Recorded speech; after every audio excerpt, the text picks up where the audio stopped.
baš zbog toga.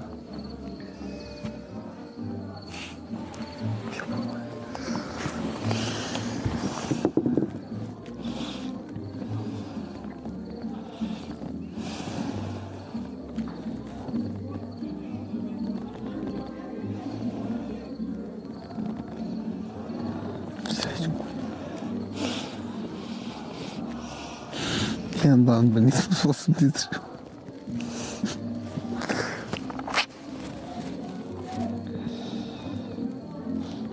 Ajmo u sobu, molim te. Sečko. Ona mi janici. Okej, idemo. Okej, večeras ćemo naći nešto drugo i ćemo tamo. To neće da priča. Neće. Nemoj si bezobrazan. Ti hoćeš sve odmah nazad. Ne možeš tako.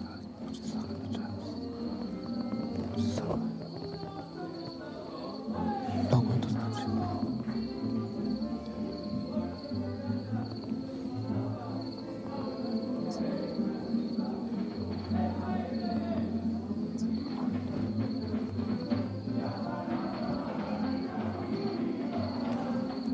Glupo je, pa sve ovo izdržavamo nekako za to večeras. Nije glupo. Ne može da sve tako na brzinu i pošto i to i neće to više da pričam. Ajmo u sobu, molim te. Jer ja moram da idem zato što me bole jajnice. Ne smijem da sedim iako imam ovu jaku. A sada staj, rekao sam ti, ruka, grljenje i to.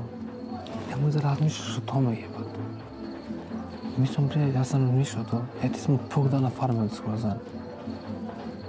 Ajmo unutra, molim te. Ali nemoj da mi samo nešto, ruka, grljenje i to. Ma, koji bre ljudi, bre, šta tebe briga za njih, bre?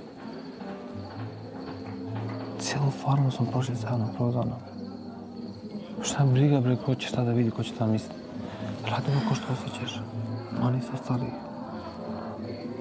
Krenuli smo dalje. Hej, bre, kakve priče, kakve budlažne. Zar nije tako? Ajmo unutra, živjekaju mi jajnice, molim.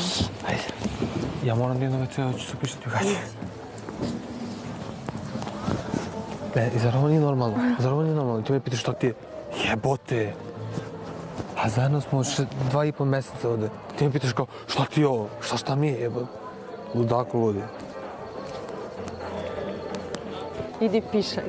A dobro, idem te opratim doma, majke. Idi.